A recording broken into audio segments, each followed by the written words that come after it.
For those of you who don't know him, Rui is a professor at the Porto Business School in Porto, Portugal. He is the director of innovation and growth there, and that's such a wonderful umbrella title for a wonderful person. Rui, I'm pleased that we have been able to work together for several years now between Portugal and Berkeley, and I hope I'm not going to jinx this, but I've never spent time with Rui that I didn't deeply value and enjoy. So no pressure, Rui, but yeah, no pressure. Let me turn things over to you, and we're looking forward to your thoughts today. Thank you so much, Clark and Jeff. The good news is that you're just being very kind, so pressure down again. This just comes out of your kindness. Hi, everybody. It's a pleasure to be here with you, and what a great there are great things happening within this circumstance, you know, and we've been all hearing about social distancing, and I couldn't disagree more, because for the past month, and by the way, this is the end of the 4th week that I've been working from home, and we have been pretty much in shutdown here in Portugal. And during these 4 weeks, I've spent time and talked with people that I haven't met for years or months. I participated in conversations. I gathered, informal beer moments with friends with whhom I don't get to spend so much time, and we live so close, you know. And actually, this is bringing us together. This is truly so. I dispute the expression social distancing. We are physically distant, for sure, exactly, but socially we have never been closer as we are. And that's the main idea that I'd like to bring you today, to talk about how we have gathered in communities of hope to address these issues, to address the small issues that concern us in our family, in our street, with our very local community, or the big issues that concern us as a global community. And right in the beginning of the pandemics, in mid-March, more or less, here in Portugal, I wrote a piece here in a Portuguese newspaper about a new and better normal. I know at that moment it was very hard for people to even pay attention to what I was trying to write, and I assumed, and I was okay with it, because we were dealing with very specific circumstances, and we were dealing with urgency. We had to urgently make decisions, implement actions, and prevent the pandemic to spread in a way that our national health system could not handle.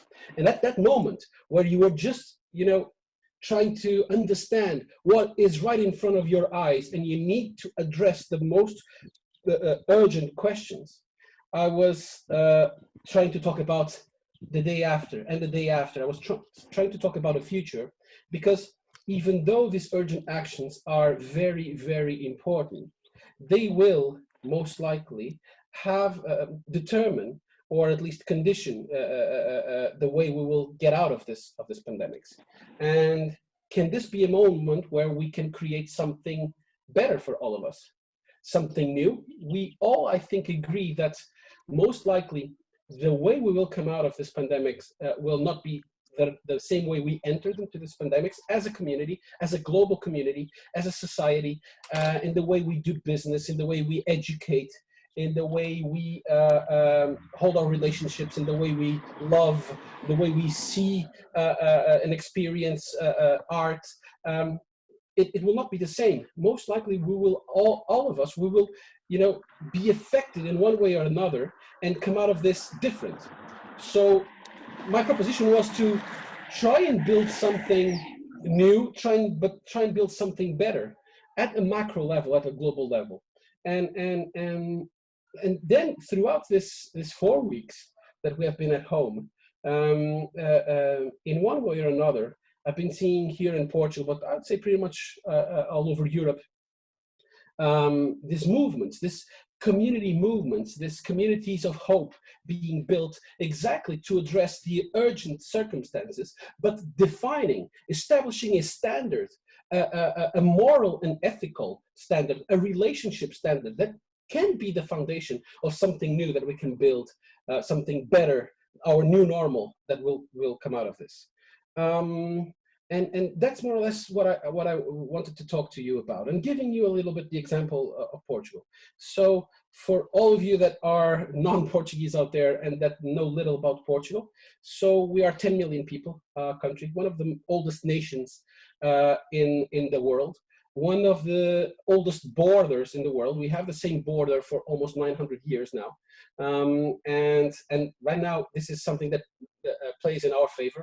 The fact that we only have one border is helping us to have some sort of containment, or some sort of or policies that are containing the pandemics in a way that we believe is positive. We are a very resilient country, and a very resilient nation, a very resilient people. We endured through the discoveries in the 15th and 16th century, and we built an empire, and then we collapsed that empire, and still we kept our nation going. We have been, just in my lifetime, I'm almost 43 years old, and Portugal, just in my lifetime, has been bankrupt 3 times. We are one of the countries with the highest public debt in the world, close to, well, at the beginning of this pandemic, 120% of our GDP, our debt. We were just coming out of a bailout during the 2007, after the 2007 financial crisis. We were rescued, bailed out by the IMF, the European Commission, and the European Central Bank throughout the years of 2011 to 2015. And we're here. We have always managed to build and rebuild, to keep ourselves together as a nation, together as a people, and this is something that also plays in our favor. I'm going to talk about, so what has been the impact here of the pandemic. So for you to know, I'm going to share a screen. I'm going to go directly. I'm not going to PowerPoint any of you. I'm going to show you directly from a Portuguese newspaper. These are graphics mainly, even though they are in Portuguese, you will be able to understand. So this is our death toll right now, 435 people as of today. This is the evolution. So from March, we had our first case in mid-March, and we have been evolving since then. The fact that we were able to understand and analyze the example of Italy on a very early in the process allowed us to implement measures much earlier than, well, Italy and Spain. So Spain is our neighbor, next door neighbor. Death toll is way beyond 15,000. It's a tragedy. So many friends and we have there, and it's a huge tragedy. And you know, this is the same territory, and here we only have 435. Why? Because we were fast at implementing, I would say, the most important measure, the most effective measure of all, which is to stay at home, send people home. So the government at 10th or 11th of March, I don't recall precisely, sent everybody home. Everybody that could be working from all the functions and jobs that could be performed from home should be performed from home. Schools were shut down, universities were shut down, online education was implemented immediately, and only essential jobs, essential functions, and functions that cannot be performed from home are still allowed to operate. Of course, the main idea here was to address the far most important priority: save people's lives, protect people. And that was the first thought on everybody's minds at that moment. So we have been able to be effective in containing this. Of course, 435 people is 435 people too many, but in comparison, if you compare this, the percentage of death or the percentage of people that are infected with our population, by all standards, we always have lower figures, better figures than any other European country, together with the Czech Republic, actually. And this is due to the early measures that were implemented 1 month ago. This is the evolution of the deaths per day, and today is a bad day. We had 26 people dying from yesterday to today, which was a high number, a very high number for us. So the figures, we have been able to flatten the curve, but the figures are still very volatile. So what scientists and epidemiologists are actually calling our attention is for everybody to stay calm, because the numbers are not yet consolidated. So there are still lots of volatility, meaning that this might not be yet a definitive trend. The fact that the increases of infected and the increase of deaths per day was always getting lower and lower and lower every day. For instance, today it went up in a way that we cannot explain why. And these are, by the way, gender. So to your left, male, and to your right, female. These are deaths. Okay, you see, more or less balanced in some sense, but the age group is important. The age group is important. Let me just get here. So 86% of the people that passed away in Portugal due to COVID-19 were over the age of 80. Even though the number of infected, by the way, we are 15,000, let me go, yeah, 15,472 infected cases, okay? The vast majority of them happen within the ages of 40 and 60 years old. But the death rate is much higher, of course, at ages over 80. So in fact, we have right now, comparing to the number of infected versus the number of deaths, we have a death rate of 2.8%, which is lower than many. So you see here the number of infected cases today just skyrocketed, and so you're able to understand this. The yellow line is the average of cases in the last 7 days. Okay, and you see that, you know, even though we have been able to contain it, it is somehow volatile. On average, this is the evolution of cases in percentage. You see that we have been able to contain the growth of the epidemics. Okay, so this is for us to give you a context. We have been, by the way, this is a distribution. The majority of cases happen in the north, actually where I am. In Porto is the city with the biggest number of cases, and yeah. So I'm going to stop sharing here. So this was just to provide you with the context. Okay. Now let me address how we have been reacted to this, and giving you a specific focus on what the tech entrepreneurship ecosystem reacted to this, because it is a good example. I think it is a good metaphor, and it's actually an absolutely outstanding example and an outstanding metaphor of the society-driven reaction, you know, community-based reaction to these epidemics. And I called it the community of hope. Right in the beginning, before even there was a lockdown, a couple of startup founders here in Porto got together, and they already usually get together in this thing called the Founders Club, but they got together, 3 or 4 of them, to try to come up with a way where they could, you know, collaborate, help in any way. At that moment, a month and a half ago, more or less, the critical priority was to prepare the hospitals, prepare the national health system, understanding if we would have enough equipment, if we would have enough ventilators, and of course the idea of flattening the curve became the mantra. How can we help our national health system to flatten the curve?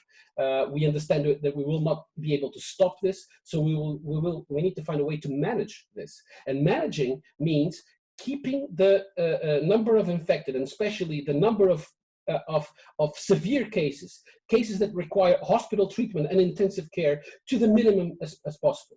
Of course, this would have so that the national health system would never collapse. They would always have a capacity, an implemented capacity to respond to the situations, and that would help us to save lives. The biggest problem in Italy and in Spain is that the doctors are not able to save lives because they don't have all the equipment and the manpower even to respond to all the severe cases that arrive in their doors. And so the idea was to manage that, prevent as much as possible, as many people as possible to arrive into the hospital. By providing information, by providing, and especially by preventing contagious. So stopping the contagious, getting people at home, and so on and so on. And those founders got together to come up with some ideas and some possible means of collaboration. Of course, the first idea, and it was the first project that they implemented, was a crowdfunding campaign to raise money to buy equipment, to buy protective gear. And right now, for instance, protective gear is pretty much on demand everywhere in the world. And it's becoming very hard to buy protective gear, masks, I don't know how you call it, shields or screens or whatever, and the suits and the gloves. And right now we are even having problems with tests, with the cotton things that we use for the tests, with the chemical reactors that we need to do the tests. All of those raw materials, the supply chain of protective gear, of tests, raw materials for testing and so on, is of course very in demand. And at that moment, the idea was raising money and trying to buy something. Well, the idea started, spreading throughout some startups, and it started growing to other startups, and it started growing to other startups, and suddenly, hear me out, they are running 4,300 volunteers and operating more than 40 different projects that have been implemented and that are currently helping health providers, small businesses, artists, you name it. It was a widespread. Actually, I recorded a podcast with a founder that had the idea in the beginning, which is actually an alumnum from Porto Business School. And we have this podcast available at Porto Business School, or iTunes, or whatever, or Spotify. They are called What's Next. And Philippe tells this story. It's a wonderful, it's an outstanding experience inside this macro social experience that we're living worldwide. And this experience was a couple of founders had an idea. They started prototyping that idea. They created an MVP. Suddenly they started scaling that idea into products with a business model. And then suddenly they were 4,300. So they went from idea to startup to big corporation in less than 2 weeks. This is absolutely outstanding. They had to undergo in 2 weeks what we typically witness in startups 6-7 years to happen. And that is very painful and very hard for startups to and for people, for founders to manage. And they have been able to do so. And it has a wonderful impact. The movement, if you want to check it, is Tech for with a figure, Tech for COVID-19. They have their web pages in English. And let me just give you a sense of the kind. One project called Rooms Against COVID. So even though hotels are closed, they came up with a marketplace for free, by the way, so that doctors and nurses can have rooms in hotels because they cannot go to their houses. They cannot go home. They are afraid of infecting their families. So in 1 week, they created a booking engine to allow health professionals to book free hotel and Airbnb rooms so that they can keep their families safe when they need to rest. They had already 1,500 rooms available, 600 room requests, and this was a week and a half ago, and 170 matches done already. And this is ongoing. Another one is what they called the Covidografia. Covidografia would be an X-ray of COVID in Portugal, a crowdsourced app to track the epidemic evolution, allowing the public entities to see how the virus is spreading. It was soft launched a week ago, and it has close to 30,000 registered users already. The crowdfunding for hospital supplies, I mentioned. Solidarity auction to buy hospital supplies. Building hospital supplies. Online medical appointments. The 3 startups gathered 210 health professionals to provide free online consultation on their platforms. And tools for edu, helping families with the task of education, of home education, online education, distant education, as everybody is on lockdown. By the way, our government announced yesterday that our kids will stay with homeschooling or online school until the end of the school year, except for kids age 17 and 18 that will be applying to university. They will go back to presential classes most likely in May, but to be confirmed. But right now we know that all our school year for all ages will be online until the end of the academic year, meaning that, of course, this is requiring action from the parents. And so they created tools to support the parents. So this is an outstanding project. I strongly encourage you to take a look. They have right now many other initiatives, and suddenly and slowly the movement that started focusing on goal number 1, protecting people, is also evolving, as the whole country is, as companies are. So flattening the curve as priority number 1 generated this impact that it is, of course, making the pandemics last longer, because, as you know, preventing contagious, we will have less extreme cases, but we will have them in a longer period, and longer period helps saving lives. Flattening the curve helps to save lives, but it damages the economy, and that will have an impact on our lives. Is already having an impact on many of our lives, because, for instance, as you know, and in the US, this has been severe. Unemployment is a consequence. If there's no business, there are no revenues coming in, how can companies keep jobs? Well, one of the first priorities here in Portugal, and I would say all over Europe, was exactly the protection of jobs. So the Portuguese government, very similar to what other governments in Europe have done, created special mechanisms that allow companies to send their workers home, but not firing them. And there's some sort of distributed effort. The worker will lose 1/3 of its salary, and the other 2/3 are paid 1/3 by the government and 1/3 by the company. And in some cases, the company can even save more money. And the main goal is that the workers, on average, they will never lose more than 1/3 of their salary. In some cases can be higher, but on average, okay?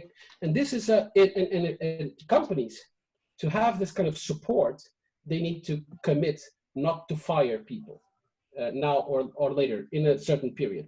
So there is even though we are now addressing economic issues, the first reaction from governments was that even though they are economic issues, there will be a moral support, it will be unacceptable that companies fire people at this moment without justified causes. And COVID-19 and reduction of the business volume could be a justified cause, but they created a special policies to support the businesses, not to fire people. Okay, of course there are cases here, but this is helping to protect on the midterm the jobs, but especially it's trying to help people at this very specific and special circumstance in their lives to keep their jobs now, because now they need it. They are at home. We are all worried. We might be, some of us might be infected. Some of us may have family members that are infected. We are all worried. And so throughout very uncertain moment, at least there would be some sort of safety net that could be provided. But we don't know what will happen next, okay? So there are multiple measures that have been implemented by the government, but also by the community of hope, in order to support small businesses and families. On small businesses, a cool example that was started exactly by the Tech for COVID-19 movement was crowdfunding mechanism, something like that, where restaurants could start selling meals for the future. So they could get paid for meals that we would use in 2 months or 3 months or 4 months. There's a problem of liquidity. Companies are not seeing money getting in. And if we know that when this is over, we will be back to our favorite restaurant in 6 months or 7 months, can we buy now already that meal? And we can use that later. So a voucher scheme that would help small businesses. And they started with restaurants, but they are expanding this to pretty much all small business that wants to, and people are actually willing and available to support.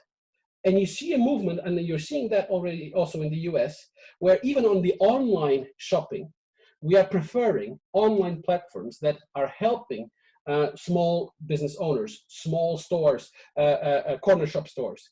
And instead of everybody just going massively to Amazon, we've been seeing a movement where we are preferring e-commerce or marketplace platforms that are supporting local producers, local store owners. And this is actually a very, very interesting movement. I was seeing some information about that on the US, on Statista, and they truly are rising their business. Tatiana is asking what's the name of the platform. I don't remember, but if you go to the Tech for COVID-19, for as in with a figure, Tech for COVID-19 website, you will see that happening. But I know that it's already happening something similar in the US somewhere, okay? And there's a movement in that direction. Also, regarding, so for instance, at Porto Business School, one of the things that we did to help immediately small business owners was to create this, what we call the Business Continuity Toolkit. So one of the problems with small business owners is that most likely they don't have all the management capabilities in place. It's small staffed businesses, and so we created a checklist of all the aspects that they need to think about and that they need to provide answers to in order to protect their business. We divided it in 4 parts: teams, business, operations, and financials. And we created a series of questions. Have you thought of this? Have you done that? With all the main aspects that they need to worry about, that they need to understand in order to navigate and manage throughout this circumstance. And finally, and I will shut up, I'm just giving you examples, how we are supporting families. There are absolutely outstanding examples. You've seen them on social media and so on of how the community is helping each other by going to their balconies and playing music and playing theater and sharing pretty much everything that they can share. I have friends here that have volunteered to go every day outside to buy groceries to elderly people that need to stay at home. There are platforms that have been built for that. At Porto Business School, for instance, we created a volunteer community called a volunteer project called Sharing is Caring. We have so many members of our community, alumni, faculty, staff that are at home. Even though they are working, they are at home, they are more available. And we have all these kids at home. And by the way, they have been on holiday. What has happened is that they have been on Easter break, a big Easter break. They will resume classes just next week, as the government announced. But the kids were at home, locked in, and families have a hard time, occupying them. So we created also like this small marketplace in our community, people that volunteer to read stories, to teach math, to provide with multimedia training or chess classes or X or Y or Z. And then we opened this up for free, and we got almost 30 volunteers. So far we have run 100 activities with more than 325 kids that have been participating. And you see this kind of, we call it this sharing is caring. And you see this kind of movements pretty much, you know, everywhere. Right now, for instance, all the Portuguese universities are using their labs to produce their 3D printers and so on, to produce all sorts of gear. Actually, there's also a great movement, and this will be my final remark about the community of hope that truly was built organically here in Portugal. The universities and the research centers have been gathered together, to work at a very fast pace in two great and very important projects. Building ventilators. We don't have, you know, General Motors facilities, you know, that kind of, you know, build power here that we can immediately build a manufacturing line of ventilators, but we have research centers that immediately reconfigure themselves, and by the end of this month we will start manufacturing our own ventilators, and some of them are even using 3D printed parts and so on. All this movement was crowdsourced, you know, scientists from all over the world and companies you know, contributing with a new crowdsourced ventilator model that will be cheap and effective. It's the universities and the research centers leading this.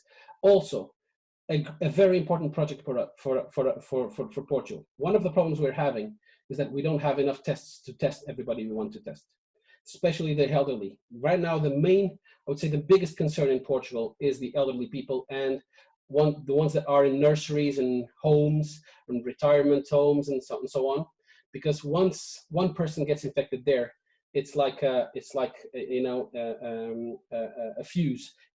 Everybody gets infected. So trying to protect these people, trying to protect our elderly, we need more tests. We need to increase dramatically the number of tests that we're doing per day. Problem: there are not that many tests available out there. There's a strong pressure on the tests from pretty much everyone else in the world. So our researchers got together, and we are now able to produce our own tests. And these were built, you know, in a matter of weeks in our public universities and our public research centers. And this was not because the government ordered.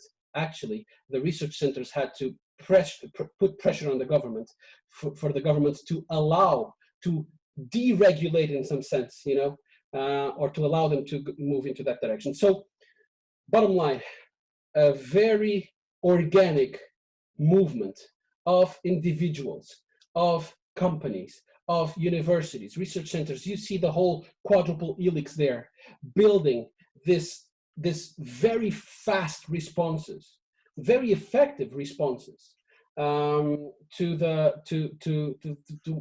many different circumstances. Starting with goal number 1, protecting lives, now entering goal number 2, protecting the economy, and meanwhile protecting our sanity. And these organic movements that collaborate, that leverage each other, that support each other, truly built what I think has been the most effective weapon that in Portugal to flatten the curve, which is this community of hope.